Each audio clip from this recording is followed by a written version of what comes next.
श्रुतिस्मृतिपुराणानाम् आलयं करुणालयं नमामि भगवत्पादं शङ्करं लोकशङ्करं शङ्करं शङ्कराचार्यं केशवं बादरायणं सूत्रभाष्यकृतौ वन्दे भगवन्तौ पुनः पुनः।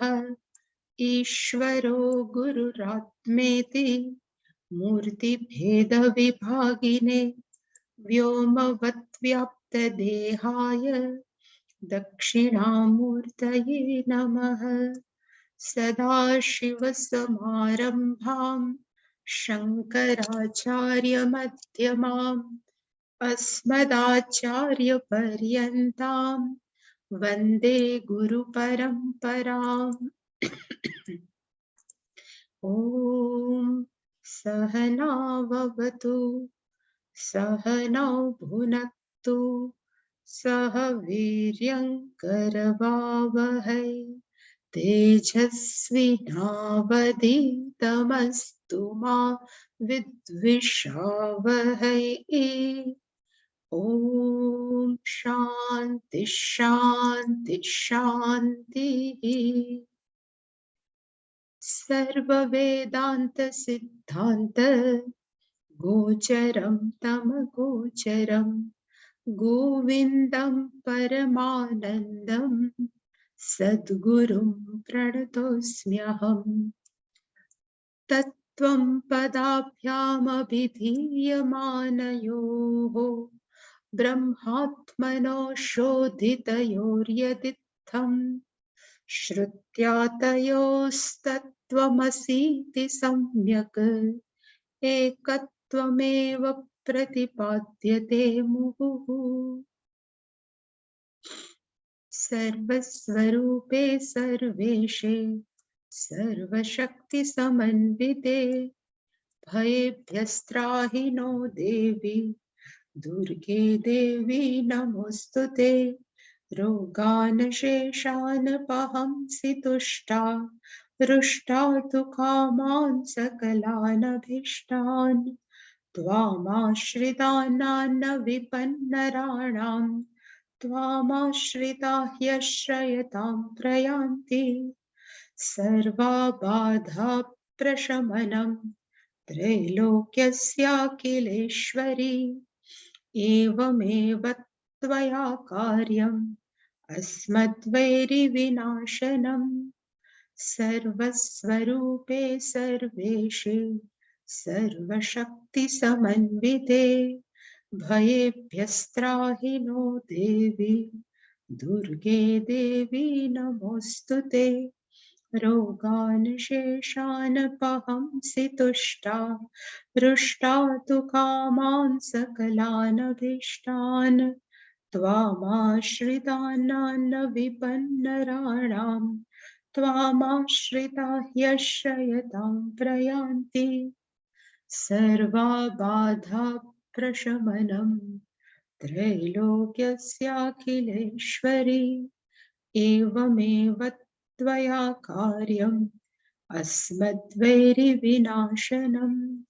सर्वस्वरूपे सर्वेशे सर्वशक्तिसमन्विते भयेभ्यस्त्राहि नो देवी दुर्गे देवी नमोऽस्तुते।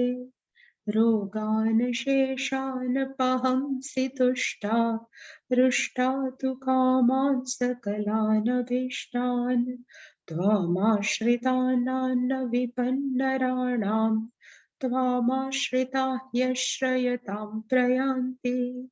सर्वबाधा प्रशमनं त्रैलोक्यस्याखिलेश्वरी एवमेव त्वया कार्यम् अस्मद्वैरिविनाशनम्।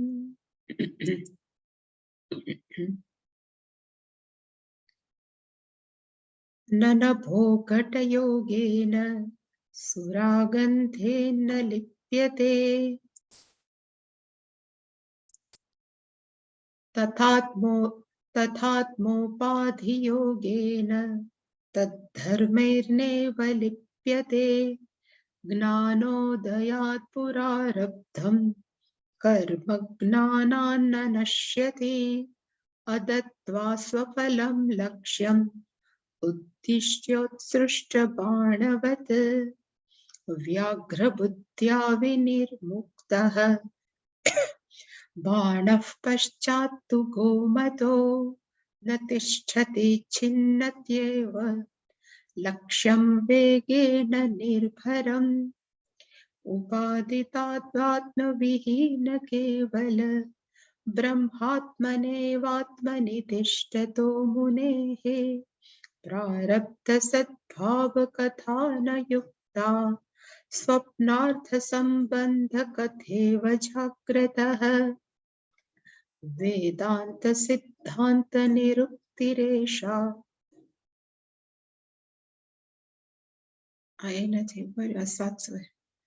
अजो नित्यः शाश्वत इति अजो नित्यः शाश्वत इति ब्रूते श्रुतिरमोघवाक् तदात्मना तिष्ठतोऽस्य कुतः प्रारब्धकल्पना शरीरस्यापि प्रारब्ध कल्पना भ्रातिरेव हि अद्यस्तस्य कुतः सत्त्वम् असत्यस्य कुतो जनिः अजातस्य कुतो नाशः प्रारब्धम् असतः कुतः।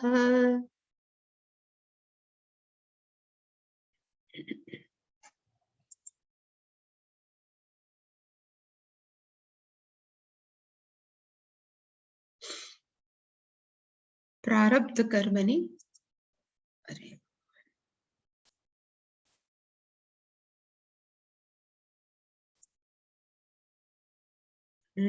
प्रारब्ध કર્મની અહીંયા વાત થઈ છે.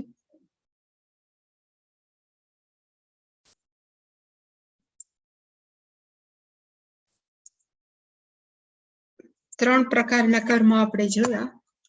સંચિત કર્મ, આગામી કર્મ અને પ્રારબ્ધ કર્મ. સંચિત કર્મ અસંખ્ય જન્મોમાં કરેલા આપણા પોતાના પાપ અને પુણ્ય જ્યાં ભેગા થાય એને સંચિત કર્મ. આ જન્મની અંદર જે પણ આપણે કર્મ કરીએ એના જે પાપ પુણ્ય આપણને પ્રાપ્ત થાય એને કહેવાય આગામી અથવા ક્રિયમાણ કર્મ. અને અત્યારે જે આપણે અનુભવી રહ્યા છીએ સુખ કે દુઃખ એ બધાને કહેવાય પ્રારબ્ધ કર્મ. સંચિત કર્મ છે જ્ઞાનાત એવ નશ્યતિ એ આપણે જોયું. આગામી કર્મ છે એ જ્ઞાનીઓને કે સ્થિત પ્રજ્ઞને સ્પર્શતા નથી, તો એના પાપ અને પુણ્ય છે હંમેશા જે જ્ઞાનીઓને સાચવે કે એની સ્તુતિ કરે એને એના પુણ્ય કર્મ જાય અને જે નિંદા કરે એને પાપ કર્મ જાય. તો પછી પ્રારબ્ધ કર્મનું શું થાય? તો કે પ્રારબ્ધ કર્મ છે એનો નાશ ન થાય. એકવાર જેવી રીતે બાણ કહેવાય ને પણછમાંથી છૂટ્યું પછી એ બાણ આપણે પાછી વાળી ન શકીએ. જેવી રીતે મિસાઇલ છૂટી અત્યારના સંદર્ભમાં કહીએ તો એ મિસાઇલને આપણે પાછી વાળી ન શકીએ. એવી જ રીતે પ્રારબ્ધ કર્મ છે એ કેવા છે? તો કે છૂટેલી મિસાઇલ્સ જેમ. એટલે આપણે જે આ શ્લોક જોયો હતો એની અંદર શંકરાચાર્ય જે કીધું કે અહીંયા છે ઉત્સૃષ્ટ બાણવત. જેવી રીતે બાણ છે એ છોડેલું છે, ઉત્સૃષ્ટ એનો અર્થ થાય ઓલરેડી છોડી દીધેલું છે. એ બાણ છે એ હંમેશા લક્ષ્યમ ઉદ્દેશ્ય એક લક્ષ્યને ધ્યાનમાં રાખીને જે બાણ છોડ્યું છે એ લક્ષ્યને વેધીને જ રહે. પછી વચમાંથી આપણે કે હવે ભાઈ તું પાછું આવી જા, તો બાણ પાછું ન આવે કારણ કે ઓલરેડી રિલીઝડ છૂટું થઈ ગયું છે. એવી જ રીતે જ્ઞાની હોય કે અજ્ઞાની છે, બાય બર્થ તો બધા અજ્ઞાની છે. એટલે કે એકવાર અજ્ઞાનીનો જન્મ થયો એટલે એના પ્રારબ્ધ કર્મ છે કેના જેવા છે? તો કે છૂટેલા બાણ જેવા. અને એકવાર પ્રારબ્ધ કર્મ છે એ પોતાનું ફળ આપવાનું ચાલુ કરે પછી જ્ઞાન પ્રાપ્ત થઈ જાય, આત્મજ્ઞાન પ્રાપ્ત થાય, સ્થિત પ્રજ્ઞ થઈ જાય, પણ પ્રારબ્ધ કર્મ છે એ છૂટેલા બાણ જેવા હોવાથી પોતાનું ફળ ન આપે ત્યાં સુધી એ કર્મનો નાશ થતો નથી. એટલે શંકરાચાર્યજીએ લખ્યું છે, આપણે જોયું હતું, જ્ઞાન ઉદયાત પુરા. આત્મજ્ઞાનનો ઉદય થયો એ પહેલા, જ્ઞાન ઉદયાત પુરાનો અર્થ થાય આત્મજ્ઞાનનો ઉદય થયો એ પહેલા આરબ્ધમ. આરબ્ધમનો અર્થ થાય પ્રારબ્ધ કર્મ છે કેવા છે તો કે ચાલુ થઈ ગયા છે. આરબ્ધનો અર્થ થાય બિગન, એ ચાલુ થઈ ગયા છે. હવે એ પ્રારબ્ધ કર્મ, આ પ્રારબ્ધ અને આ કર્મ છે એ જ્ઞાનાત, એ આત્મજ્ઞાન પ્રાપ્ત થઈ ગયા અને સપોઝ સ્થિત પ્રજ્ઞ આ જન્મમાં થઈ ગયા, છતાં પણ પ્રારબ્ધ કર્મ જ્ઞાનાત ન નશ્યતિ, જ્ઞાનથી એ ક્યારે નાશ નથી પામતા. અને એક પ્રારબ્ધ કર્મ શું છે તો કે લક્ષ્યમ, ઉદ્દેશ્ય. પુણ્ય કર્મ હોય તો એનું લક્ષ્ય કયું છે તો કે સુખ આપે. પાપ કર્મ અનુભવ કરવાનો હોય તો લક્ષ્ય કયું છે તો કે દુઃખ આપે. લક્ષ્યમ ઉદ્દેશ્ય, એનું લક્ષ્યને ધ્યાનમાં રાખીને સ્વફલમ, પોતાનું ફળ આપ્યા વગર, અદત્વા, આપ્યા વગર ન નશ્યતિ, પ્રારબ્ધ કર્મ પોતાનું ફળ આપ્યા વગર ક્યારેય નાશ પામતા નથી. એનો અર્થ કે ઈવન જ્ઞાનીને પણ પોતાનું પ્રારબ્ધ કર્મ ભોગવવું જ પડે છે. એટલે કે પ્રારબ્ધ કર્મ જ્ઞાનાત ન નશ્યતિ, આ મુખ્ય વાક્ય છે. ગમે એટલું કરીએ એ ક્યારે પણ નાશ નથી પામતું, એ પોતાનું ફળ આપીને જ રહે છે. એટલે અહીંયા મેં કોટેશન આપ્યું કે સાધન પંચકમની અંદર શંકરાચાર્યજી છેલ્લે લખ્યું કે પ્રારબ્ધમ તું ઇહ ભુજ્યતા, આપણે પોતાનું પ્રારબ્ધ કર્મ ભોગવવું જ રહ્યું. ભોગવવાનો અર્થ અનુભવવું જ રહ્યું. અને જ્યારે પૂરું થાય પછી જ આપણે બ્રહ્મ સાથે એક થઈ શકીએ. એટલે ફરી એક આપણે જોયું હતું કે ફરી એક એક્ઝામ્પલ આપ્યું હતું શંકરાચાર્યજીએ કે કદાચ કોઈ રાજા છે, એને બધાએ ફરિયાદ કરી કે અમારા જંગલમાં રહેતો વાઘ છે એ માણસ ખાવ થઈ ગયો છે. પેલા એવું બહુ આવતું, મેન ઈટર, માણસ ખાવ વાઘ થઈ ગયો છે, તમે એને મારવા આવો. હવે રાજાએ એની વિનંતી સ્વીકારી અને જંગલમાં ગયો અને વાઘને મારવા ગયો. અને દૂરથી, કે વાઘ તો નજીકમાં તો ન આવે, એટલે દૂરથી એને લાગ્યું કે આ વાઘ છે. એવું વાઘને જાણી અને પછી એને બાણ છોડ્યું. બાણ છોડ્યા પછી રાજાને ખબર પડી કે ત્યાં ખરેખર વાઘ નથી, ત્યાં તો ગાય છે. હવે એકવાર વ્યાઘ્ર એટલે કે વાઘને સમજીને છોડેલું બાણ જો ખબર પડી જાય કે ગાય છે તો એ બાણ પાછું નથી આવતું.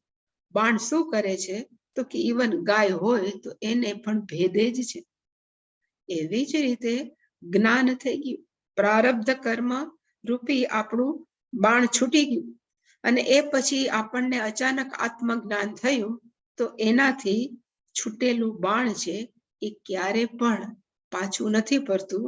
પ્રારબ્ધ કર્મ છે એ ક્યારે પાછું નથી ફરતું. જે પણ પાપ અને પુણ્ય ભોગવવાના હોય એ ભોગવીને જ રહે છે. એટલે અહીંયા જસ્ટ આપ્યું હતું વ્યાઘ્ર બુદ્ધ્યા વિનિર્મુક્ત બાણ. રાજાએ શું કર્યું તો કે વાઘને બુદ્ધિ માની, સામે છે એ વાઘ છે, સંસ્કૃતમાં વાઘને વ્યાઘ્ર કહેવાય. વ્યાઘ્ર માની એવી બુદ્ધિથી વિનિર્મુક્ત, બાણને શું કર્યું તો કે છોડ્યું, રિલીઝ ધ બાણ. પશ્ચાત, પાછળથી ખબર પડી ગૌમતો, આ તો ગાય માતા છે, ગૌમતો, પણ એ છોડેલું બાણ છે ન તિષ્ઠતી, એ પછી ઊભું ન રહે કે હવે ગાય છે તો હાલો ઊભું રહો. છિન્નતી એવ, એ હંમેશા એ વિંધે જ છે. પછી વ્યાઘ્રને લક્ષ્યમાં રાખ્યું હોય ને ગાય હોય તો ગાયને પણ એ શું કરે છે તો કે છેદ છે. અને કેવી રીતે તો કે વેગેના લક્ષ્યમ નિર્ભરમ છિન્નતી. લક્ષ્યમ, જે લક્ષ્ય છે, જેને જોઈને માર્યું છે, વેગેન ઝડપથી, નિર્ભરમ નો અર્થ થાય સ્યોરલી, ડેફિનેટલી, ચોક્કસપણે, છિન્નતી એ લક્ષ્યને વિંધે જ છે. એવી રીતે આપણા પ્રારબ્ધ કર્મ પણ આપણે ગમે થાય ભોગવવા જ રહીએ. હવે એકવાર એવું આપણને એમ થાય કે આપણે આપણા પ્રારબ્ધ કર્મ ભોગવવા જ રહ્યા, એટલે પછી જ્ઞાની છે એ પ્રારબ્ધ કર્મને કેવી રીતે જોવે, અને અજ્ઞાની છે એ પ્રારબ્ધ કર્મને કેવી રીતે જોવે, તો એના માટેનો થઈ અને પછીનો શ્લોક છે.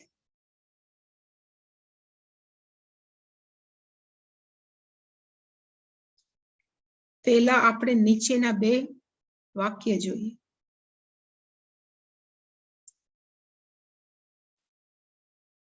આમાં છે સ્વપ્ન અર્થ સંબંધ કથા એવ જાગ્રત. જાગતો માણસ, જાગેલો માણસ એટલે જાગતો હોય, આપણા જેવા બધા અત્યારે જાગતા હોય છે એવા માણસનું સ્વપ્ન અર્થ સંબંધ કથા. આપણે એમ કે સ્વપ્નમાં મેં આ જોયું, પછી મેં આ જોયું, એ બધી જ વાર્તા, કથાનો અર્થ થાય સ્વપ્નની જે વાર્તા છે એ જાગ્રત વ્યક્તિઓ માટે ન યુક્તા, એ ખરેખર છે એ યોગ્ય નથી. જાગ્રત માણસ એમ કે સ્વપ્નમાં તો મેં આજે 2 લાખ કમાણો હો, પણ 2 લાખ કમાણો પણ એ જાગ્રત ની અંદર ન યુક્તા, એ 2 લાખ નું કઈ કરી ન શકે. એટલે કે સંબંધ કથાનો અર્થ થાય જે પણ આપણે સપનાની અંદર જોઈએ છીએ બધી જ વસ્તુ. કથા એટલે ભાગવત કથા અને રામાયણ કથા એવું નહીં. કથાનો અર્થ whatever we have seen in the dream, આપણે સપનામાં જે જોયું છે એ બધું જ છે જે સ્વપ્ન સાથે સંબંધિત છે, એ જાગ્રત અવસ્થામાં માણસને ન યુક્તા, એ ક્યારે પણ એને પ્રોપર નથી, એમાં એને કઈ ફાયદો પણ નથી. એવી જ રીતે જેવી રીતે જાગ્રત માણસને સ્વપ્નના કોઈ પણ ઘટનાઓ સાથે કોઈ સંબંધ નથી, અને સંબંધ કે તો યોગ્ય નથી, એવી જ રીતે સ્થિતપ્રજ્ઞ વ્યક્તિ છે એ કેવી છે, એટલે શંકરાચાર્યએ લખ્યું તિષ્ઠતઃ મુનેહે.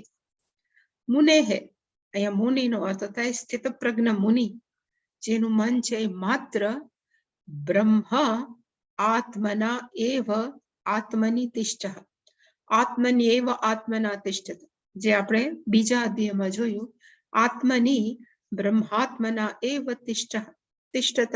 એ વ્યક્તિ જે સદા કેમાં રહે છે, તો કે હું બ્રહ્મથી જુદું નથી. તિષ્ઠતાનો અર્થ ખરેખર થાય ઊભું રહેવું, પણ અહીંયા રહે છે, જે આવી રીતે રહે છે.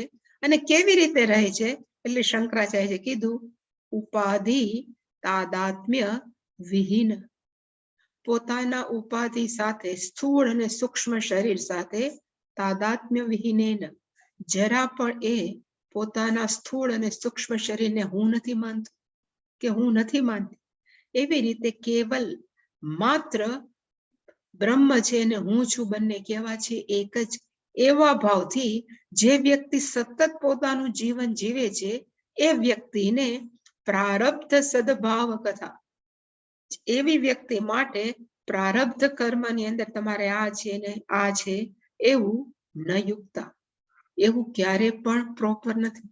કારણ કે મેં હંમેશા કીધું કે કોઈ પણ કર્મ છે, પાપ અને પુણ્ય છે, એ વ્યવહારિક સત્તામાં છે, નતું પારમાર્થિક સત્તા. ત્યાં તો એકમેવ અદ્વિતીયમ, અને આ વ્યક્તિ છે એની સાથે એક થઈ ગઈ છે, તો એને વ્યવહારિક સત્તાના પ્રારબ્ધ કર્મ સાથે કોઈ પણ તાદાત્મ્ય નથી. એટલે માણસ ધારો કે રામકૃષ્ણ પરમહંસ કે પછી રમણ મહર્ષિને એમ કે તમે તો તમારા પ્રારબ્ધ ભોગવો છો, કદાચ કે એને કેન્સર થયું છે, તો એને એની સાથે કોઈ સંબંધ નથી, શરીરનું જે થવું એ થાય, મને એની સાથે કોઈ સંબંધ નથી, એટલે કે ન યુક્તા, એ યોગ્ય નથી.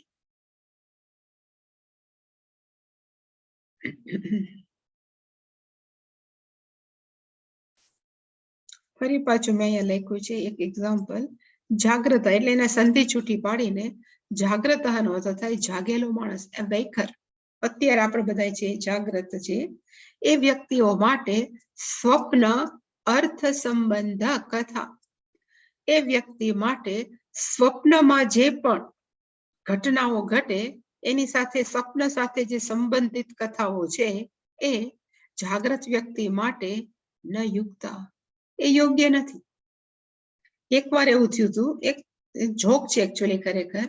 એક વ્યક્તિ ડોક્ટર પાસે ગઈ અને કયો ડોક્ટર હતો તો કે સાયકિયાટ્રિક ડોક્ટર. એ ડોક્ટર પાસે જઈને એને કીધું કે રોજ રાતે મારા સ્વપ્નની અંદર 2 ઉંદરની ટીમ છે એ ફૂટબોલ રમે છે અને હું આ ફૂટબોલ જોઈ જોઈને બહુ થાકી ગયો છે. તમે કાંઈક એવું કરો કે જેથી ઊંઘમાં મને આ ફૂટબોલ ન દેખાય. સોકર છે, આખો દિવસ રમાણ જ કરે છે, 2 ઉંદરો છે એ રમ્યા કરે. 2 ઉંદર મીન્સ સામસામે 2 ટીમ રમ્યા, એટલે ઘણી બધી છે રમ્યા કરે. એટલે ડોક્ટર એક દવા આપી અને દવા આપીને કીધું કે તું આ ગોળી લઈ લે, રાતે તને આવું સ્વપ્ન નહીં આવે કે જેમાં સોકર રમાય છે. એટલે પેલા એ કીધું કે ખાય એટલે તરત સ્વપ્ન બંધ થઈ જશે આ બધા? ડોક્ટર કે હા ચોક્કસ, બધા સ્વપ્ન તને બંધ થઈ જશે. પણ કીધું 3 દિવસ પછી લઉં તો? એટલે ડોક્ટરે કીધું કે કેમ, તારે સ્વપ્ન જોવાના હતા, 3 દિવસ પછી શું કામ લેવી છે? તો કે આજે હું જે સોકર ટીમ બધી સપનામાં જોઉં છું એની પહેલી સેમીફાઇનલ છે, કાલે બીજી સેમીફાઇનલ છે અને પછી ફાઇનલ છે. તો ફાઇનલમાં ઉંદરની કઈ ટીમ જીતે છે એ જાણીને પછી હું ગોળી ખાઉં તો પછી મારે એ બધું એકવાર પતી જાય ને. પણ એ વાત કરવી છે કેવી છે? ન યુક્તા, એ કોઈ દિવસ યોગ્ય નથી. કારણ કે જાગ્રત અને સ્વપ્ન સાથે there is a no connection, કોઈ પણ કનેક્શન. નહીતર તો કેવું થાય કે ધારો કે સ્વપ્ન સત્ય હોત તો આપણે વિચારત કે અત્યારે જાગ્રત અવસ્થાની અંદર 1 મહિનામાં હું લગભગ જો 2-3 લાખ કમાઉં અને સ્વપ્નની અંદર 2-3 લાખ કમાઈ લઉં તો મને પર મંથ 5 લાખની ઇન્કમ થઈ જાય તો કેટલું સારું. એવું કોઈ દિવસ છે ન યુક્તા, કારણ કે there is a no connection between waker and dreamer. જાગ્રત અને સ્વપ્ન અવસ્થા સાથે કોઈ સંબંધ નથી. એવી જ કાંઈક કેવું છે તો કે આત્મજ્ઞાનીને અને વ્યવહારિક સત્તા વચ્ચે. એટલે એને કીધું કે તિષ્ઠતઃ મુનેહ, જે આમાં લખ્યું છે તિષ્ઠતઃ મુનેહ. આ વ્યક્તિ કેવી છે તો કે હંમેશા રહે છે. કેની અંદર રહે છે તો કે ઉપાધિ તાદાત્મ્ય વિહીન. એ મુનિને પોતાની ઉપાધિ સાથે જરા પણ તાદાત્મ્ય નથી. આપણે એને કહી શકીએ દેહાત્મ ભાવ વગરની. તેને દેહાત્મ ભાવ નથી.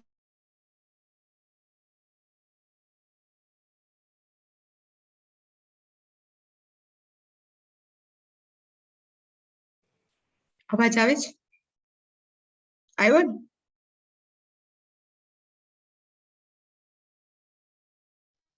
હા આવ્યો. Thank you.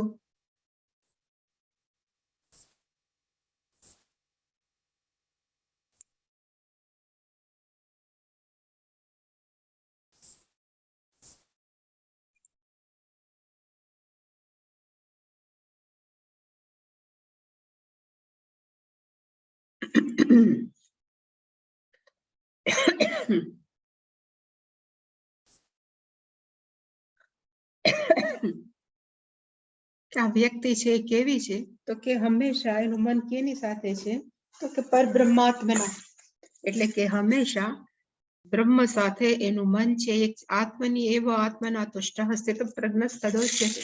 એવી જ રીતે બ્રહ્માત્મના આત્મની તિષ્ઠત.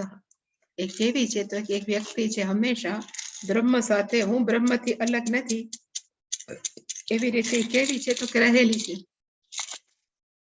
એવી વ્યક્તિ જે હંમેશા પોતાની જાતને બ્રહ્મથી અલગ નથી માનતી, એ વ્યક્તિ માટે એમ કે હવે પ્રારબ્ધ કર્મ તમારે આટલું ભોગવવાનું છે. તમારા નસીબની અંદર આટલું પ્રારબ્ધ કર્મ છે, એટલે કે પ્રારબ્ધ સદભાવ કથા. તો એને એમ કહેવામાં આવે કે તમારા એ ન યુક્તા, એ ખરેખર યોગ્ય નથી, કારણ કે એના માટે વ્યવહારિક સત્તા છે ને વ્યવહારિક સત્તા ન હોય તો પછી એને પ્રારબ્ધ કર્મનો શું ફાયદો?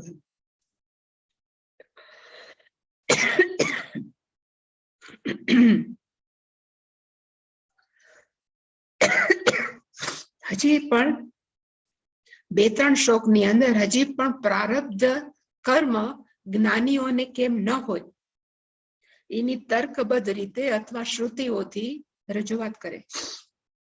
ખરેખર છે ને એવું છે, કોઈ પણ વસ્તુ સાબિત કરવી હોય તો એની અંદર શ્રુતિ,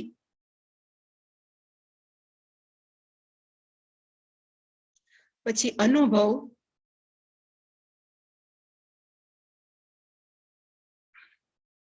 અને યુક્તિ,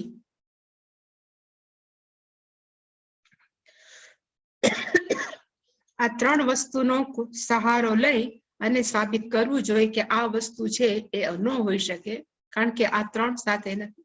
શ્રુતિનો અર્થ થાય ઉપનિષદ.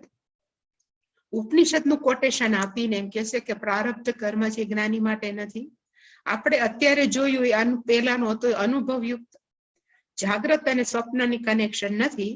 એવી જ રીતે વ્યવહારિક સત્તા અને પારમાર્થિક સત્તાને એ અનુભવનું બેઝ ઉપર ખંડન કર્યું કે પ્રારબ્ધ કર્મ જ્ઞાનીને નથી. આ શ્લોક છે એ શ્રુતિ એટલે કે ઉપનિષદને કોટેશન આપીને કીધું, અને એના પછીનો હશે યુક્તિ. યુક્તિનો અર્થ થાય લોજિકલ. તો પેલો છે આની અંદર શ્રુતિ. શ્રુતિ અનુભવ યુક્તિ યુક્ત ય સ્થાપ્યતિ. જે ત્રણની સ્થાપના કરે છે એ પછી કોઈ પણ વ્યક્તિ એને ના ન પાડી શકે કે આ નથી. આ શ્લોક છે એ અર્ધો છે એ કઠોપનિષદ અથવા ગીતામાંથી લીધો. અજો નિત્ય શાશ્વતોયમ પુરાણ ન હન્યતે હન્યમાને શરીરે. એટલે કે અજહ નિત્ય શાશ્વત ઇતિ બ્રુતે. બોલે છે. કોણ બોલે છે? તો કે શ્રુતિ. શ્રુતિનો તો થાય ઉપનિષદ, વેદાંત બોલે છે. અને શ્રુતિની વાણી હંમેશા કેવી હોય છે? તો કે અમોઘ વાક. મોઘનો અર્થ થાય કહેવાય ને કામ વગરની, અને અભોગનો અર્થ થાય જે ક્યારે વ્યર્થ ન જાય તે. શ્રુતિની વાણી કેવી છે? તો કે અમોઘ વાક. એટલે કે એ શ્રુતિ કે એ ઉપનિષદ બોલે છે કે ખરેખર વ્યક્તિનું વાસ્તવિક સ્વરૂપ કેવું છે? તો કે અજો નિત્ય શાશ્વત. હવે એવી વ્યક્તિ છે જે હંમેશા આજ ભાવથી રહેતી હોય. તદાત્માના તિષ્ઠત. જે વ્યક્તિ હંમેશા આજ ભાવથી રહેતી હોય એવી વ્યક્તિને કુતઃ પ્રારબ્ધ કલ્પના. જેમ જ માનતો હોય કે હું ચૈતન્ય તત્વ છું, એ વ્યક્તિના ખાતાની અંદર પ્રારબ્ધ કર્મ, how can we even think it? આપણે કેવી રીતે એની કલ્પના કરી શકીએ? એટલે આ જે શ્લોક લીધો છે એને મેં અહીંયા બતાવ્યો છે. ગીતાની અંદર બીજો અધ્યાય બીજો શ્લોક જે વેલ ફેમસ છે. ન જાયતે મ્રિયતે વા કદાચિત નાયમ ભૂત્વા ભવિતા વાન ભૂયઃ અજો નિત્ય શાશ્વતોયમ પુરાણ ન હન્યતે હન્યમાને શરીર. પણ ભગવાને આ શ્લોક ક્યાંથી લીધો છે? અથવા મહાભારતની અંદર ગીતા છે એમાં વેદ વ્યાસજી આ શ્લોક ક્યાંથી લીધો? તો આ શ્લોક છે ખરેખર કઠોપનિષદનો. એક બે શબ્દ જ ફેર છે, પણ એમાં છે ન જાયતે મ્રિયતે વા વિપશ્ચિત નાયમ કુતશ્ચિત ન બભૂવ કશ્ચિત અજો નિત્ય શાશ્વતોયમ પુરાણ ન હન્યતે હન્યમાને શરીરે. આ આપણું વાસ્તવિક સ્વરૂપ છે. કઠોપનિષદમાં લખ્યું છે કોનું? તો કે આપણું સ્વરૂપ. અને સ્વરૂપની વ્યાખ્યા કઈ છે? તો કે જે ક્યારે પણ ન બદલાય એને કહેવાય સ્વરૂપ. જેવી રીતે અગ્નિનું સ્વરૂપ ઔષ્ણ્ય, જેવી રીતે ખાંડનું સ્વરૂપ ગળપણ, જેવી રીતે સોલ્ટનું સ્વરૂપ ખારાશ, એવી જ રીતે આપણું સ્વરૂપ કયું છે? તો કે જે ક્યારેય ન બદલાય. જો શરીર આપણું વાસ્તવિક સ્વરૂપ હોય તો એ મરે નહીં, એ કાયમ રહેવું પડે. આ મારી સાથે અબજો વર્ષથી છે તો એવું નથી. એવી જ રીતે મન છે એ પણ 24 કલાક આપણી સાથે નથી, ઊંઘમાં નથી. એનો અર્થ કે મન કે સ્થૂળ શરીર છે એ આપણે નથી. તો આપણું વાસ્તવિક સ્વરૂપ કયું છે? તો કે આ જ. એટલે મેં ખાલી જસ્ટ આ શ્લોકનું શંકરાચાર્યજીએ કઠોપનિષદની અંદર બહુ સરસ ભાષ્ય લખ્યું છે. શબ્દે શબ્દ નહીં જાય પણ અમુક વાક્ય બહુ સરસ છે, એટલે મેં અહીંયા કોપી પેસ્ટ કર્યા છે ભાષ્યમના. ન જાયતે નો અર્થ શું થાય? એટલે શંકરાચાર્યએ કીધું છે કે જેની ક્યારે ઉત્પત્તિ નથી એને કહેવાય ન જાયતે, અને જેનો જન્મ જ નથી એટલે કે ન મ્રિયતે, એટલે શંકરાચાર્યએ ચોખવટ કરી જે વસ્તુ ઉત્પત્તિ મત, જે વસ્તુ છે એની ઉત્પત્તિ છે એ વસ્તુ કેવી છે? તો કે અનિત્ય, એ અનિત્ય છે. અને જે જન્મે છે એ અનેક વિક્રિયા, એની અંદર ઘણી બધી પ્રક્રિયાઓ થાય છે. અને કઈ પ્રક્રિયા શંકરાચાર્યજી કહેવા માંગે છે? તો કે આ અસ્થિ જાયતે વિપરિણમતે અપક્ષીયતે, અસ્થિ જાયતે વર્ધતે, અહીંયા એક વર્ધતે, વિપક્ષી વર્ધતે વિપરિણમતે અપક્ષીયતે નશ્યતિ. આ બધી જ ક્રિયા કોના માટે લાગુ પડે? તો કે જાયતે. હવે જે જન્મતો જ નથી તો એ પછી વર્ધતે ક્યાંથી થવાનું? વધવાનો ક્યારે? એની અંદર કહેવાય ને હોર્મોનિક ચેન્જ ક્યાંથી આવવાના છે? પછી એમાં ડિક્લાઇન, એ ઘટશે ક્યાંથી? અને પછી નાશ કેમ થશે? એટલે શંકરાચાર્યજી જે કીધું અનેક વિક્રિયા, જન્મ છે એ અનેક વિક્રિયામાંથી દેહ છે પસાર થાય છે. અને કઈ કઈ પ્રક્રિયા છે? એટલે શંકરાચાર્યએ કીધું કે જન્મ, વિનાશ, એ વિક્રિય, એ બધી પ્રક્રિયાઓ છે એ ઇહ આત્મની, આ ચૈતન્ય તત્વની અંદર પ્રતિષિધ્યતે, એનું અહીંયા શું કર્યું છે? તો કે નિષેધ કર્યો છે. પ્રથમમ સર્વ વિક્રિયા પ્રતિષેધાર્થમ ન જાયતે મ્રિયતે વા ઇતિ. એકનો આપણે નિષેધ કરીએ જન્મનો અને મૃત્યુનો, તો વચલી બધી આવી ગઈ. એટલે કે આત્મા છે એ છ પ્રક્રિયાથી કેવું છે? તો કે એની સાથે કનેક્ટેડ નથી. પછી વિપશ્ચિત એક શબ્દ છે. ખરેખર જોવા જાય તો વિપશ્ચિત નો અર્થ થાય બુદ્ધિશાળી સંસ્કૃતમાં, પણ શંકરાચાર્યજી એનો અર્થ કર્યો છે અવિપરિલુપ્ત ચૈતન્ય સ્વભાવ. પરિલુપ્ત નો અર્થ થાય આપણે આંખ પટપટાવીએ ને પરિલુપ્ત કહેવાય, પણ અવિપરિલુપ્ત જે ક્યારે હલતો જ નથી, સ્થિર છે. અને કોનો સ્વભાવ છે? તો કે ચૈતન્ય તત્વ.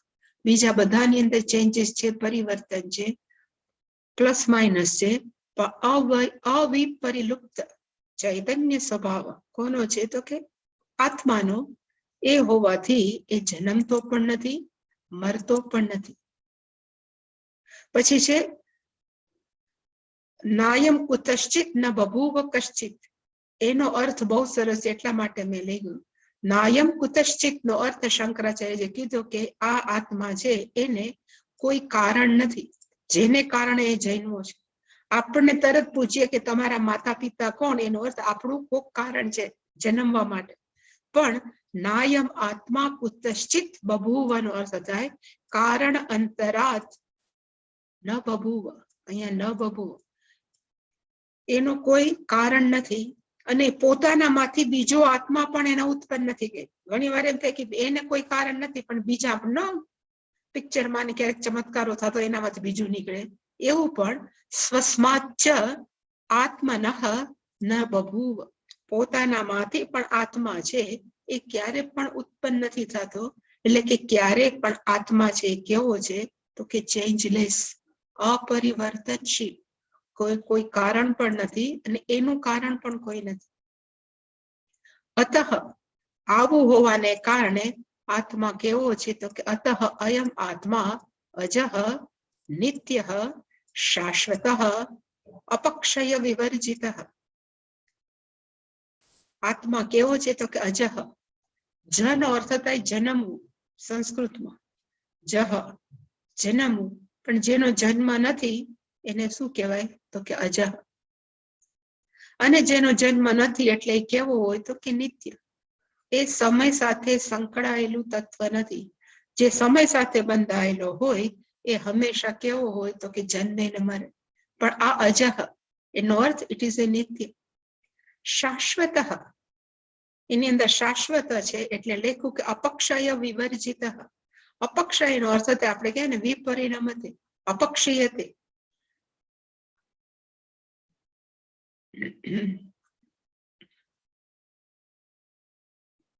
કોઈ પણ વસ્તુ, માણસ જન્મે ત્યારે બાળક બહુ સરસ હોય, યુવાન થાય ત્યારે એનું શરીર ને બધું સારું હોય. આપણી ઉપર છે કે આપણે ક્યાં સુધી શરીર સ્વસ્થ રાખવું. પણ એક વખત તો ગ્રાફ છે ધીમે ધીમે નીચે જાય છે. આપણા ગોઠણ બોલે હું દુખું છું, આપણું કમર બોલે હું દુખું છું, એનો અર્થ થાય અપક્ષીય. શરીરની અંદર હવે ઘસારો ચાલુ થયો. પણ જ્યારે એમ કીધું કે શાશ્વત નો અર્થ થાય એની અંદર કોઈ પણ જાતનો ઘસારો નથી. આત્માની અંદર અપક્ષીયતે, ન અપક્ષીયતે, અહીંયા ન અપક્ષીયતે છે.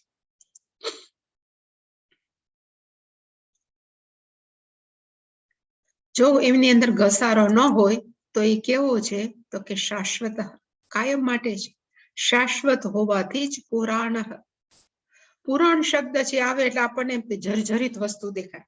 એટલે શંકરાચાર્યજી સ્પષ્ટતા કરી કે પુરાણનો અર્થ થાય પૂરા અપી નવઃ એવ, જૂનું હોવા છતાં જે હંમેશા નવું છે એને કહેવાય પુરાણ. એટલે પુરાણનો અર્થ ઇંગ્લિશમાં કરીએ તો એવર ફ્રેશ. સત્ય શબ્દ છે ને એને કહેવાય પુરાણ શબ્દ. પહેલાના જમાનામાં પણ સત્ય છે એટલું જ બધાને કહેવાય ને લાગુ પડતું હતું. અત્યારે પણ હજારો વર્ષ પછી સત્ય છે એની અંદર ક્યારેય પરિવર્તન ન આવે. એવી કેટલી વસ્તુ છે જે હંમેશા જૂની હોવા છતાં અત્યારે પણ કેવી છે તો કે એવર ફ્રેશ. અને એમાં સૌથી વધારે કયું છે પુરાણ તો કે ચૈતન્ય તત્વ. જૂનું હોવા છતાં છે ક્યારે પણ જૂનું નથી. એટલે પુરાણ શબ્દ રાખ્યો છે. આપણા મનમાં એમ છે પુરાણ એટલે બધા જૂના, પૌરાણિક પૌરાણિક પુરાણ. પણ ખરેખર પુરાણ નો અર્થ થાય જૂનું હોવા છતાં પણ પૂરા અપી નવઃ એવ, જે હંમેશા નવું છે. એટલે પુરાણની સ્ટોરી જેને ઇન્ટરપ્રિટેટ કરતા આવડે તો અત્યારે પણ હજી આપણને એટલી જ લાગુ પડે છે. પણ આપણે ખાલી પુરાણની સ્ટોરીને જ પછી કોન્સન્ટ્રેટ કરીએ છીએ. મોરલ ઓફ ધ સ્ટોરી ઘણી વાર નથી જોતું. તો જો મોરલ ઓફ સ્ટોરી જોઈએ તો પુરાણની જે પણ વાર્તાઓ છે એ હજી પણ આપણને એટલી જ લાગુ પડે. એટલે કે ઇવન આત્મા પણ કેવો છે તો કે પુરાણ, એવર ફ્રેશ, એવર ન્યુ, હંમેશા નવો. શાશ્વતોયમ પુરાણ. અને પછી શંકરાચાર્યએ કીધું કે જેને અવયવ હોય, અવયવનો અર્થ થાય ધારો કે એક ઢીંગલી બનાવી તેને હાથ પગ નાક હોય, અવયવ હોય. એ અવયવ હોય તો એને હંમેશા શું કરવું પડે તો એમાં કંઈક એડ કરવું પડે, એમાંથી કંઈક કાઢું કરવું પડે. એટલે કે યહ અવયવ ઉપચય દ્વારેણ અભિનિર્વર્ત્યતે. કોઈ પણ વસ્તુ છે, ઇવન રોટલી બનાવીશ તો રોટલીમાં માણસો શું કરે કે લોટ બાંધે, પછી એમાંથી એક લુવા લે, એને કહેવાય પેલા મિક્સ કર્યું, પછી ઉપચય એટલે બધું ભેગું કર્યું, અને પછી એક એક લુવો કાઢીને એને એના દ્વારા નવું બનાવ્યું. અભિનિવર્તતે, એક નવી વસ્તુ બનાવી. અને કેના જેવી તો કે અત્યારે કુંભારે શું બનાવ્યું તો કે ઘડો. એમાં જાત જાતનું પાણી લીધું અને માટી લીધી ને એને ખૂંદો ને એને ગરમ કર્યું, એને કહેવાય ઉપચય દ્વારેણ. જાત જાતનું મિક્સિંગ કરી અને પછી એક નવી વસ્તુ બનાવી. એવી રીતે આત્મા છે ને એવી રીતે બનાવે જાત જાતનું મિક્સિત કરીને. તો કે ના, આ વસ્તુ કેવી છે તદ વિપરીત તું આત્મા, એનાથી આત્મા કેવો છે ટોટલ ઓપોઝિટ. એમાં કાંઈ મિક્સ કરવાની જરૂર જ નથી. એટલે બીજો પુરાણનો અર્થ શું થાય તો કે વૃદ્ધિ વિવર્જિત, જેની અંદર કોઈ પણ પ્રકારનું વૃદ્ધિ થાય જ નહીં. છે ઈ છે, નો ચેન્જ. એટલે અહીંયા લખ્યું છે વૃદ્ધિ વિવર્જિત, કોઈ પણ વૃદ્ધિ નથી.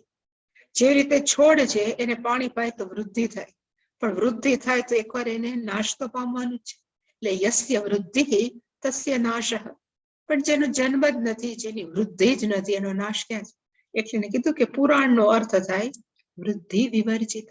આત્મા કેવો છે તો કે વૃદ્ધિ વગરનો. અને આવું હોવાથી આત્મા છે યતઃ એવમ અતઃ ન હન્યતે ન હિંસ્યતે હન્યમાને શસ્ત્રાદિભિઃ શરીર. ન હન્યતે હન્યમાને શરીર. આ પેસિવ વોઇસ છે, એટલે એનું શું કઈ કર્મણી પ્રયોગ. આપણે એમ કહીએ ને કે રામે જોયું, એટલે સપોઝ આ મારું ક્લાસિકલ છે રામઃ મૃગમ દૃશ્યતે એનો અર્થ થાય રામઃ મૃગમ પશ્યતિ. રામે શું જોયું? તો કે રામે હરણ જોયું. એ સામાન્ય સાદું સંસ્કૃતનું વાક્ય છે, પણ આપણે એને પેસિવ કરવો હોય તો એમ લખાય કે મૃગેણ રામેણ મૃગઃ દૃશ્યતે. એટલે કે મૃગઃ બીજી વિભક્તિ છે, પેલી વિભક્તિમાં આવે મૃગઃ રામેણ દૃશ્યતે. રામ ભગવાન વડે હરણને જોવાણું. દૃશ્યતે એમ કહેવાય સીન બાય રામા, જોવાયું. એવી જ રીતે હન્યતેનો અર્થ થાય મરાણું. દૃશ્યતે એવી રીતે હન્યતે, પણ આત્મા છે ન હન્યતે, કોઈ વડે મરાતો નથી. પછી એની અંદર દેવથી માંડી પ્રાણી માણસો ન હન્યતે, એટલે એને કીધું ન હિંસ્યતે. શસ્ત્રાદિભિ, ગમે એટલું શસ્ત્ર તમે મારો છતાં પણ આત્મા છે એ ન હન્યતે. અને શસ્ત્રાભિ શરીરે હન્યમાને આપી, શરીર મરી જાય છતાં પણ આત્મા કેવો છે? ન હન્યતે. કારણ કે આકાશ કેવો છે? ફરી પાછું એને કીધું આકાશવત એવ તત્સ્થઃ. શરીરે રહેવા હોવા છતાં પણ ચૈતન્ય તત્વ કે આત્મા આકાશવત. ઘડો તૂટી જાય પણ અંદરનું આકાશ નથી તૂટતું. એવી જ રીતે શરીર તૂટી જાય પણ એની અંદરનું ચૈતન્ય તત્વ નથી મરતું, ને એ આપણે છીએ. શસ્ત્રાભિ હન્યમાને શરીરે અપી અયમ આત્મા ન હન્યતે. ક્યારે નથી. હવે મરતો જ ન હોય તો એને ક્યાં પ્રારબ્ધ કર્મ લાગુ પડવા? જેને જન્મ છે મરણ છે એને પ્રારબ્ધ કર્મ છે. જે મરવાનો નથી, જે આપણું વાસ્તવિક છે, એ ચૈતન્ય તત્વને આ કેવી રીતે પ્રારબ્ધ કર્મ લાગુ પડે? એટલે એને કીધું કે અહીંયા અજહ આત્મા કેવો છે? તો કે જન્મ રહિત. એ જન્મ રહિત આત્મા નિત્ય, ક્યારે મરતો નથી. શાશ્વત, જે બધું કીધું. ઇતિ બ્રુતે, બ્રુતેનો અર્થ થાય કથયતિ શ્રુતિ. શ્રુતિ છે વદતી, આપણે જે કે એ શ્રુતિ બોલે છે. અને શ્રુતિની વાણી હંમેશા કેવી હોય છે? અમોઘ વાક, જે ક્યારે પણ નિષ્ફળ નથી જતી, જે ક્યારે ખોટું નથી બોલતી. એવી શ્રુતિ જ્યારે બોલે એનો અર્થ તદાત્મના, જેનું મન, જે જ્ઞાનીનું મન ઈશ્વર સાથે એક થઈ ગયું છે અથવા ચૈતન્ય સાથે એક થઈ ગયું છે. તદાત્મના અસ્ય તિષ્ઠતઃ મુનેહે સ્થિત પ્રજ્ઞસ્ય. જે વ્યક્તિ જે ચૈતન્ય તત્વ સાથે એક થઈ ગઈ છે એવી વ્યક્તિની પ્રારબ્ધ કલ્પના કુતઃ. ચૈતન્ય તત્વને પ્રારબ્ધ કર્મ હોય નથી હોતું, કારણ કે એક જ એકમેવ અદ્વિતીય છે. એટલે કે એવા જ્ઞાની છે જે એમ જ માને છે કે હું શરીર ને મન નથી, ચૈતન્ય તત્વ છું. એની પ્રારબ્ધ કલ્પના કરવી કેવી છે? તો કે વાસ્તવિક નથી, અને માણસો એવું વિચારવું ન જોઈએ. એટલે કે આ શ્રુતિ દ્વારા સાબિત કર્યું કે આત્મજ્ઞાનીને પ્રારબ્ધ કર્મ ન હોઈ શકે. એનું ઉપલું હતું, એમાં એને અનુભવયુક્ત આપ્યું હતું કે એને આત્માને પ્રારબ્ધ કર્મ ન હોય. અને હવે યુક્તિયુક્ત, યુક્તિનો અર્થ થાય લોજિક, લોજિક થી સાબિત કરશે કે આત્માને ક્યારે પ્રારબ્ધ કર્મ ન હોય. એટલે આમાં લખ્યું શરીરસ્ય અપી, even આ શરીરની પ્રારબ્ધ કલ્પના ભ્રાંતિ એવ. પ્રારબ્ધ કલ્પના છે કેવી છે? તો કે ભ્રાંતિ, એ માત્ર કલ્પના જ છે. અને શું કામ એવી છે? એટલે હવે એને લોજિક અધ્યસ્તસ્ય કુતઃ સત્વમ. સપોઝ દોરડાની અંદર સાપ જોયું, તો સાપ છે એ કેવો છે? અધ્યસ્ત. અધ્યસ્તનો અર્થ થાય કાલ્પનિક. જ્યાં સાપ જ નથી એમાં આપણે સાપ જોયું કે રે સાપ છે, તો એ સાપ કેવો છે? કાલ્પનિક છે, કલ્પિત છે. એટલે કીધું અધ્યસ્તસ્ય કુતઃ સત્વમ. એ સાપનું સત્યપણું કેટલું, જે આપણે કલ્પના. ઇવન બીજું આપણે ઉદાહરણ આપું કે મૃગ તૃષ્ણા, જે આપણે કહે ને કે ઝાંઝવાના જળ, એની અંદર કેવાય પાણી જોઈએ છે, કેવી છે? તો કે કલ્પના જ. એટલે કે એને એ કલ્પના કેવી છે તો કે અસત્વ. એનું સત્વ કેમ? સત્વમ કુતઃ, એની સત્યતા આપણે કેવી રીતે કહી શકીએ? કુતઃ એટલે કે હાઉ કેન પોસિબલ, કેવી રીતે થઈ શકે? એટલે કે સાપ લીધો અહીંયા, તો એ સત્ય કેવી રીતે હોઈ શકે? સત્યતા કેવી રીતે હોઈ શકે? હવે જે સાપ જન્મો જ નથી, તો એ સાપનો જન્મ પોસિબલ છે? એટલે શંકરાચાર્ય લખ્યું અસત્યસ્ય કુતઃ જની. જે છે જ નહીં સાપ. હવે એમ કે ગઈકાલે સાંજે હું ફલાણી જગ્યાએથી નીકળતો હતો, ત્યારે મેં જોયું કે દોરડાની અંદર સાપ જેવું છે. હવે એ સાપનો જન્મ ગઈકાલે સાંજે આટલા વાગે થયો એવું બોલે? ન બોલાય, કારણ કે સાપ જ પોતે કાલ્પનિક છે. તો એ કાલ્પનિક સાપનો જન્મ ક્યાંથી હોય? અહીંયા જનીનો અર્થ થાય જન્મ. સાપનો જન્મ જ નથી થયો. હવે જેનો જન્મ જ નથી થયો એને નાશ કરવાની જરૂર ખરી? આપણા કલ્પનાની અંદર સાપ એને દોરડેથી આપણે કે લાકડીએથી મારી શકીએ? તો કે ન મારી શકીએ. અજાતસ્ય કુતઃ નાશઃ. અજાતનો અર્થ થાય જન્મ રહિતનો. જે જન્મો જ નથી એનો નાશ કેવી રીતે? જન્મ હોય એને મારીએ ને. જે જન્મો જ નથી, અહીંયા જાતનો અર્થ થાય જન્મેલું, પણ અહીંયા આગળ અ છે. અજાતનો અર્થ થાય અજન્મેલું. નહીતર કુજાત જેવું આ ગાળ નથી. જાતનો અર્થ થાય જન્મેલું, અજાતનો અર્થ થાય વિચ ઇઝ નોટ બોર્ન. જે જન્મેલું નથી એનો નાશ ક્યાંથી? એનો નાશ ક્યાંથી થાય? અને જે જન્મોય નથી, જેનો નાશય નથી, જે ખરેખર છે જ નહીં, તો એને પ્રારબ્ધ કર્મ હોય? આપણે એમ કહેવાય સાપનું પ્રારબ્ધ કર્મ શું હશે? ન હોય, કારણ કે પ્રારબ્ધ સાપ જેવું છે જ નહીં, તો પ્રારબ્ધ કર્મ ક્યાંથી? એવી જ રીતે આત્મજ્ઞાનીને ખબર છે કે આખે આખું જગત કેવું છે? તો કે સ્વપ્નવત. સ્વપ્નવત જો આખે આખું જગત હોય, તો એની અંદર એનો જન્મ ક્યાંથી? જન્મ ન હોય તો નાશ ક્યાંથી? નાશ ન હોય ને જન્મ ન હોય તો પ્રારબ્ધ કર્મ ક્યાંથી? એટલે કે એ કલ્પના જ કેવી છે? તો કે પ્રારબ્ધ કલ્પના ભ્રાંતિ. વાસ્તવિક છે જ નહીં. આપણને એવું લાગે કે કેવું છે, પણ આ સત્ય હકીકત છે. જેમ ઝાંઝવાના જળ સાચા નથી, કારણ કે અમુક રીતે સન રેઝ પડે છે એટલે આપણને એ ડ્રાય પ્લેસ હોય એવું એમ લાગે કે આ પાણી છે, સાચું નથી. એવી જ રીતે આપણે ઝાંખા અજવાળામાં દોરડાની અંદર સાપની કલ્પના કરીએ, એવી જ રીતે અજ્ઞાનને લીધે. આ બંને કેને લીધે છે? તો કે આ અજ્ઞાનને લીધે જ છે. એવી જ રીતે અજ્ઞાનને કારણે એ ભગવાને આપણને ગિફ્ટ આપી છે. એ અજ્ઞાનને કારણે બ્રહ્મ તત્વ ઉપર આપણે સમગ્ર જગતની કલ્પના કરીએ છીએ, એવું શ્રુતિ કે છે, એવું ઉપનિષદ કે છે. અને જે જગતની કલ્પના છે, અને એટલી બધી આપણને સાચી લાગે છે કે જગતની કલ્પનાને જ આપણે સત્યતા આપીને આપણું જીવન નિર્વાહ કરીએ છીએ. આપણે સુખી થાય છે, દુઃખી થાય છે, બધું જ જે નથી એને માનીને થાય છે. જ્યારે જ્ઞાનીને સ્પષ્ટ ખબર છે કે આ જગત જેવું છે જ નહીં, તો એમાં સુખી શું ને દુઃખી શું? એમાં પ્રારબ્ધ કર્મ શું? એટલે કે પ્રારબ્ધ કર્મનો પ્રશ્ન જ ઉપસ્થિત નથી થતો. હવે આપણે એની સંધિ છૂટી પાડીને મેં અહીંયા લખ્યું છે.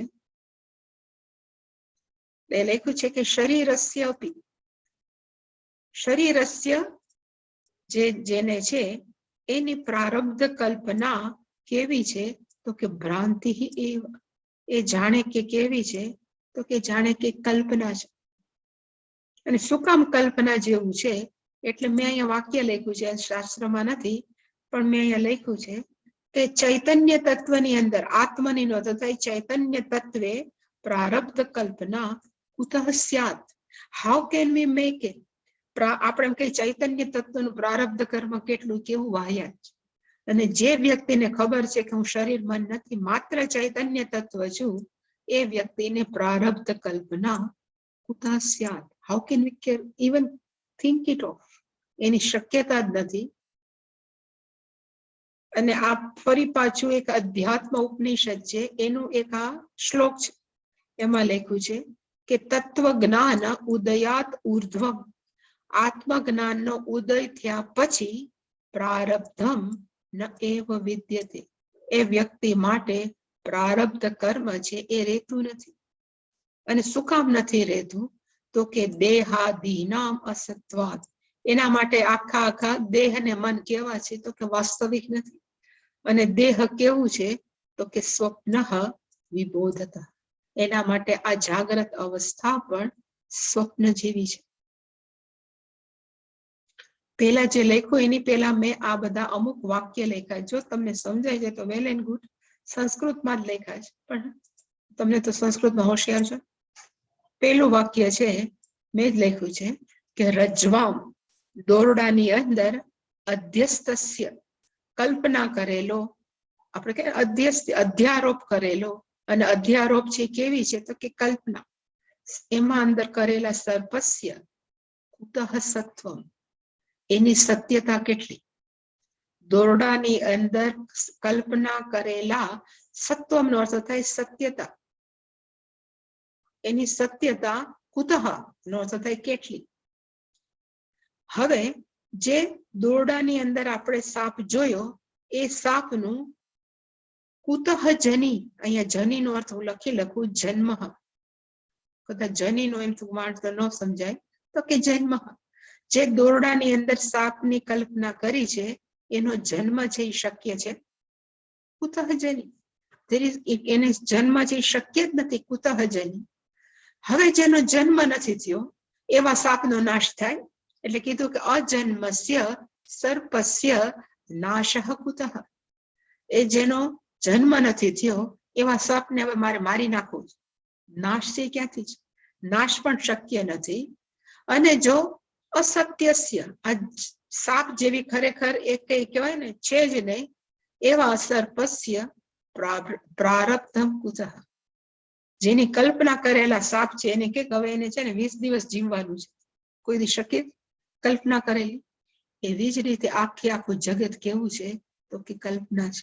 કોની ઉપર તો કે ચૈતન્ય તત્વ ઉપર આપણે સમગ્ર જગતની કલ્પના કરી છે. અને કલ્પના કરેલી જગતને આપણે સત્ય આપી અને એમાં પ્રારબ્ધ કર્મ, આ કર્મ એવું માનીને આપણે શું કરીએ છીએ તો કે વ્યવહાર કરીએ. એ ક્યાંથી શક્ય છે? એટલે હવે જેનું હવે પછીનું લખ્યા છે પ્રશ્ન ઈ શ્લોકની અંદર છે.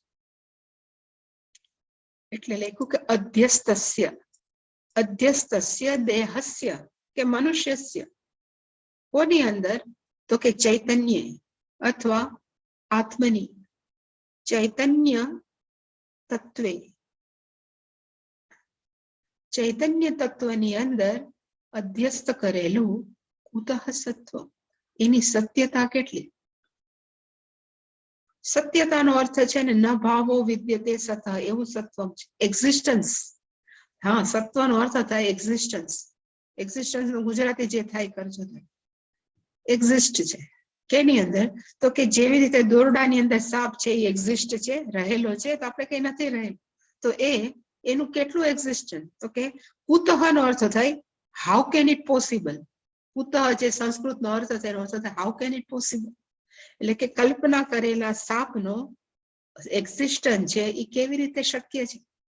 હવે અસત્યસ્ય, જે એક્ઝિસ્ટન્ટ છે જ નહીં એનું કુતઃ જનિ, જે એક્ઝિસ્ટન્ટ છે જ નહીં એનો જન્મ ક્યાંથી શક્ય છે. કુતઃ જનિ, જનિનો અર્થ થાય જન્મ.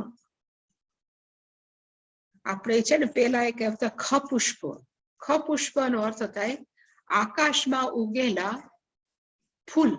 કોઈ દી ઉગે નથી ઉગતા, તો ખપુષ્પ છે એનું સત્વ છે તો કે ના, એ બધા કેવા છે તો કે વાસ્તવિક નથી, એનું એક્ઝિસ્ટન્સ નથી. હવે જે છે જ નહીં તો આપણે કહેવાય ખપુષ્પ છે ને 3 દિવસ પછી ઉગશે, એનો જન્મ થશે તો એ શક્ય છે તો કે ના. એટલે કે એનો જન્મ શક્ય નથી. હવે જેનો જન્મ શક્ય નથી તો એનો નાશ ક્યાંથી શક્ય હોય.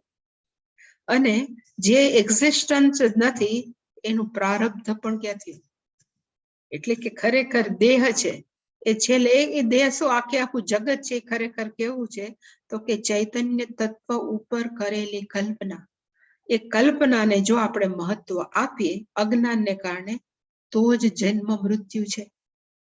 જો આપણને જ્ઞાન ખરેખર થઈ જાય કે આખું કલ્પનામય છે, ઈશ્વરની સૃષ્ટિ છે, ઈશ્વરનું સ્વપ્ન છે, એમાં વાસ્તવિકતા કાંઈ નથી, તો પછી એનો જન્મ નથી, એને પ્રારબ્ધ કર્મ નથી. એટલે શંકરાચાર્ય કીધું કે તો પછી પ્રારબ્ધ કર્મને સ્થાન જ ક્યાં છે?